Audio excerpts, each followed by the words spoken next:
Hello student, myself Dr. Akhilesh Gupta, physiotherapy faculty at Indira Gandhi institute of paramedical sciences.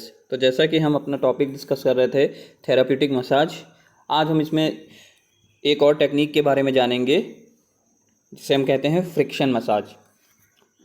जैसा कि friction का मतलब होता है, अगर आमतौर की भाषा में बात करें तो घर्षण, ठीक है, रुक रुक के जो मूवमेंट आगे हो, यानी कि दो सरफेस एक दूसरे को, या ये कह लें कि एक सरफेस अपने से मूविंग वाले सरफेस को हल्की सी रुकावट दे रहा हो, ठीक है। जैसे ठीक उसी तरह से जैसे कि आप ब्रेक लगाते हैं, अगर गाड़ी आपकी थोड़ी सी स्पीड में है और आप ब्रेक लगाते हैं तो आपकी जो गाड़ी का पहिया है वो घसीट के, आपने ब्रेक लगाया है लेकिन वो गोल घूम के नहीं जाता, वो घसीट के स्लिप करके आगे जाता है, उसको कहते हैं फ्रिक्शन, ठीक है। तो उसी की तरह इसमें भी हम मसाज की टेक्निक अप्लाई करते हैं, ठीक है। तो it is the manipulation defined as small range deep manipulation performed at specific anatomical structure with the tip of finger और थंब।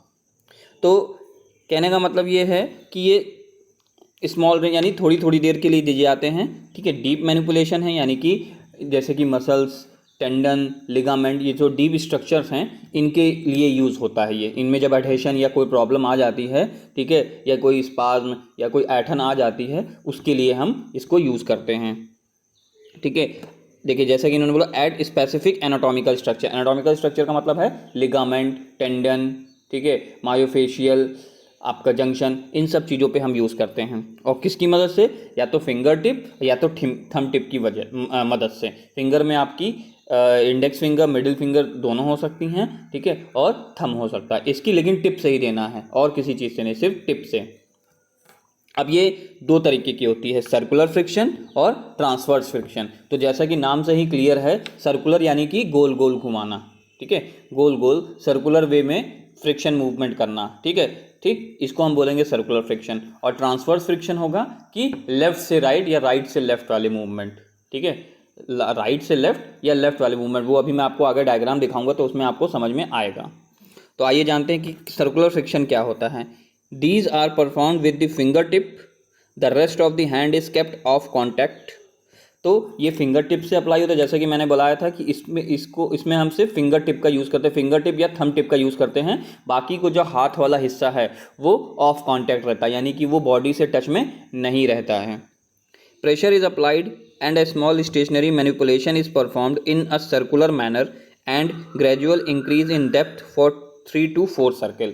तो इसमें करते क्या हैं कि इसमें आप क्या करते हैं कि थंब टिप या फिंगर टिप से अप्लाई करते हैं, हल्का सा प्रेशर यानी दबाव बनाएंगे, ठीक है, और फिर उसके बाद 3 से 4 सर्कल तक आते आते हम अपनी गहराई बढ़ाते हैं, यानी कि और डीप जाते हैं, यानी कि पहले थोड़ा सा डीप, फिर और डीप, फिर और गहरा, यानी कि कहने का मतलब है कुल मिला के प्रेशर और बढ़ाते हैं। पहले थोड़े प्रेशर से, फिर उसके बाद एक सर्कल, 2 सर्कल के बाद और डीप जाएंगे, फिर तीसरे में और, चौथे में और, ऐसे करते करते हम काफ़ी डीप जाते हैं। और इसी मैनर में करना रहता है, ये नहीं कि सिर्फ एक जगह, जैसे कि नीडिंग में होता था। नीडिंग में सिर्फ एक ही लेवल पे, एक ही डेप्थ पे करते थे, यानी एक ही गहराई पे करते थे और ज़्यादा अंदर नहीं जाते थे, एक ही प्रेशर से करते थे। लेकिन इसमें क्या है, हम प्रेशर से गहराई इंक्रीज़ करेंगे, प्रेशर की मदद से हम गहराई इंक्रीज़ करेंगे, ठीक है, उस तरह से हम करते जाते हैं। तो ये नीडिंग से इस तरह से अलग होता है, ठीक है। अभी वो आपको करके भी दिखाऊंगा तो ज़्यादा अच्छे से समझ में आएगा, ठीक है। The pressure is release and the manipulation is repeated. अब उसके बाद क्या करते हैं, हाथ हटा लेते हैं और उसके बाद फिर से वही प्रोसीजर हम करते हैं। वन हैंड में री enforce the other hand on deeper structure. और अगर हमको डीपर स्ट्रक्चर जैसे कि लिगामेंट हो गया, ठीक है, टेंडन हो गया, ठीक, इन सब पे अगर करना है तो हम दूसरे उंगली की, दूसरे हाथ का मदद भी ले सकते हैं ज़्यादा ताकत, एक्स्ट्रा ताकत लगाने के लिए, ठीक है। Other hand on the deeper manipulation can be used over ligament, आपका हाँ लिगामेंट, टेंडन, मायोफेशियल जंक्शन, इन सब पे हम यूज़ कर सकते हैं, ठीक है। ये डीपर स्ट्रक्चर हैं आपके, ठीक। तो सॉफ्ट टिश्यू मैनिपुलेशन है, तो सॉफ्ट टिश्यू में ये आपके डीपर स्ट्रक्चर हैं, तो इन पे हम अप्लाई करते हैं, ठीक है। अब ये कैसे अप्लाई करते हैं, इस फोटो में आप देख सकते हैं कि देखिए ये आपके एल्बो जॉइंट के पास जो आपका टेंडन होता है, ठीक है, एक्सटेंसर लेटरल कॉन्डाइल से आपका एक्सटेंसर टेंडन निकलता है, तो ये मान लीजिए लेटरल कॉन्डाइल है, ठीक है। तो ठीक लेटरल कॉन्डाइल है तो उस पर एक्सटेंसर टेंडन है, तो हो सकता है एक्सटेंसर टेंडन में कोई प्रॉब्लम आ गई हो, ठीक है। तो ये एक्सटेंसर टेंडन के पास कर रहे हैं और ये इसी तरह से सर्कुलर घुमाना रहता है, बस अंतर इतना रहता है, ठीक है। अब आपको लगेगा ये देखने से कि ये नीडिंग भी ऐसे ही होती है, थंब टिप नीडिंग, लेकिन थंब टिप नीडिंग में क्या करते हैं, एक ही डेप्थ पे करते हैं, ठीक है। उसमें हम और प्रेशर नहीं बढ़ाते करते करते, ठीक है। इसमें क्या है, हम करते पहला और दूसरा सर्कल करने के बाद और डीप करते हैं, यानी कि और गहराई बढ़ाते हैं और प्रेशर बढ़ाते हैं। ये अंतर होता है आपका नीडिंग में और सर्कुलर फ्रिक्शन में। नेक्स्ट आता है transverse friction. In this structure is identified and finger is placed across the longitudinal axis of the structure. Friction is applied by the digit, यानी कि वही फिंगर्स की बात कर लें, and the patient skin as one, keeping a digit hand in a line parallel to the movement to be performed. ठीक है।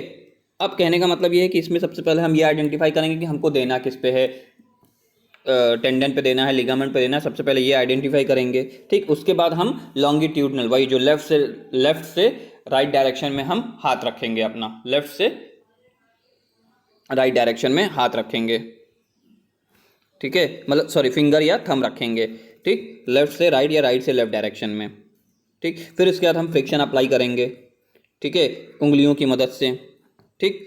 The movement में भी पेनफुल, और इसमें हो सकता है पेशेंट को दर्द भी हो, क्योंकि फ्रिक्शन लगा रहे हैं, मतलब एकदम स्मूथ नहीं कर रहे हैं, हल्का सा प्रेशर लगा रहे हैं और उसमें घर्षण पैदा कर रहे हैं, ठीक। तो ये हो सकता है पेनफुल भी हो। This should be warned to the patient, और ये पेशेंट को पहले बता देना चाहिए।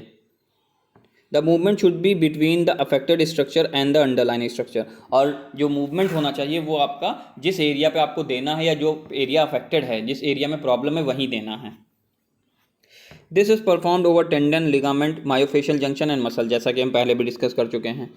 इट इज़ परफॉर्म्ड विद, अब ये किन किन तरीकों से, ट्रांसफर फ्रिक्शन, सर्कुलर फ्रिक्शन नहीं, ट्रांसफर फ्रिक्शन थंब टिप से दे सकते हैं, इंडेक्स फिंगर की टिप से दे सकते हैं, मिडिल फिंगर की टिप से दे सकते हैं, टू फिंगर से दे सकते हैं जब स्ट्रक्चर लॉन्ग हो, लंबाई ज़्यादा हो उसकी, ठीक है, और अपोज फिंगर से। अपोज फिंगर का मतलब है जैसे कि आप गिनती गिनते हैं ना उंगलियों पे, उसको बोलते हैं अपोजिशन, अपोजिशन मूवमेंट, आपको मसल्स के दौरान पढ़ाया गया होगा, ठीक है, अपोनेंस पॉलिसिस ये सब, तो ये वही मसल्स हैं जो अपोनेंस या अपोजिशन मूवमेंट करने में मदद करती है, यानी थंब से लिटिल फिंगर को छूना, थंब से इंडेक्स फिंगर को छूना, थंब से रिंग फिंगर को छूना, थंब से मिडिल, जो गिनती गिनते हैं ना, इसको कहते हैं अपोजिशन। तो उस तरीके से भी कर सकते हैं हम। तो ये देखिए इस तरह से करते हैं, ये यहाँ इन्होंने दिखाया है आपका पटेलर टेंडन, पटेलर टेंडन का एग्जांपल, या नी के नीचे पटेलर टेंडन, नी जहाँ अपना पटेला खत्म होता है उसके जस्ट नीचे जाएंगे तो एक टेंडन सा नजर आएगा, गांठ मोटी सी रस्सी की तरह नजर आएगा आपको, तो वहाँ ये दे रहे हैं पटेलर टेंडन। तो ये देखिए ऊपर वाला एरो और नीचे वाला दोनों अपोजिट डायरेक्शन में, तो इसी तरह से करना है। और ये जो रीइंफोर्स की बात कर रहे थे, इसमें इन्होंने रीइंफोर्स दूसरे अंगूठे से यूज़ किया, नीचे वाला जो अंगूठा है वो मेन है और ऊपर वाला अंगूठा रीइंफोर्स कर रहा है, यानी ऊपर से ताकत लगा रहा है। क्यों? क्योंकि यहाँ थोड़ा सा डीप जाना है, टेंडन थोड़ा सा हार्ड होता है, तो इस वजह से हम यहाँ रीइंफोर्स फोर्स यूज़ करेंगे। और ये इसी को कहते हैं लॉन्गिट्यूडनल, राइट से लेफ्ट और लेफ्ट से राइट दोनों डायरेक्शन में जाएगा अगर, तो इसको हम कहते हैं लॉन्गिट्यूडनल एक्सिस पे, ठीक है। फिर इसी तरह से इसको रब करना है, यानी अंगूठे को आप टेंडन के ऊपर ही रखेंगे, टेंडन से हटाएंगे नहीं, टेंडन के ऊपर रख के एक बार राइट ले जाएंगे, एक बार लेफ्ट ले जाएंगे, एक बार राइट एक बार लेफ्ट, इसी तरह से करना है और अंगूठा अपनी तरह से नहीं हटाना है, ठीक है। तो जैसे कि इसमें आप देख सकते हैं, यहाँ मैं आपको ये बताऊंगा, एक तो सर्कुलर और ट्रांसवर्स फ्रिक्शन करते कैसे हैं, ठीक है, ठीक। ये मान लीजिए आपका कोई स्किन का पार्ट है, ठीक है, बॉडी का पार्ट है जहाँ हमको अप्लाई करना है, ठीक है। और दूसरा ये बताऊंगा कि सर्कुलर फ्रिक्शन जो है वो आपकी नीडिंग फ्रिक्शन से अलग कैसे, सॉरी नीडिंग से अलग कैसे, थंब नीडिंग है, थंब टिप नीडिंग से अलग कैसे है। तो थंब टिप नीडिंग जो देते हैं वो सिर्फ ऐसे देते हैं, ये एक ही जगह थंब रुका होता है और गोल गोल घुमाते हैं, ये इस तरह से, ठीक है, इस तरह से नीडिंग देते हैं। लेकिन जो सर्कुलर फ्रिक्शन होता है, पहले तो उसमें प्रेशर का अंतर होता है, ऐसे दबाएंगे, उसमें स्किन अंदर दबेगी, ऐसे देखिए, ऐसे इतनी दबेगी, ठीक है, ये देखिए ये इतनी दबेगी, और उसके बाद फिर हम थंब को चलाते भी हैं, ये देखिए ये ऐसे चलाते भी हैं थंब को, तो ये सर्कुलर मैनर में ऐसे थंब को चलाते भी हैं उसी पे, ये ऐसे, ठीक है, इस तरह से चलाते हैं। तो देखिए थंब मूव कर रहा है, जो कि नीडिंग में थंब मूव नहीं करता है, हिलता नहीं है अपनी जगह से, ठीक है, वो सिर्फ ऐसे ऐसे होता है, ठीक है, इस तरह से। लेकिन सर्कुलर फ्रिक्शन में ये इस तरह से मूव करता है थंब, ये देखिए इस तरह से मूव करता है।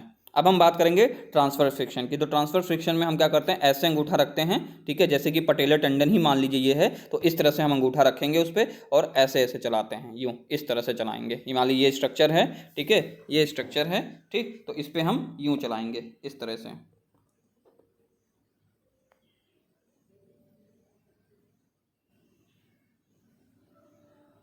इस तरह से चलाएंगे हम, यूँ इस तरह से। ये अपनी जगह से हिलेगा नहीं, हाथ अपनी जगह से, मतलब अंगूठा अपनी जगह से वहाँ से मूव नहीं होगा जिस स्ट्रक्चर पे दे रहे हैं, ठीक है, उस पर और ऐसे ऐसे हिलाएंगे तो वो फिर स्ट्रक्चर इस तरह से मूव करता है, ठीक है।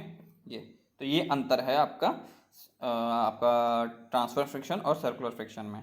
Okay, thank you class.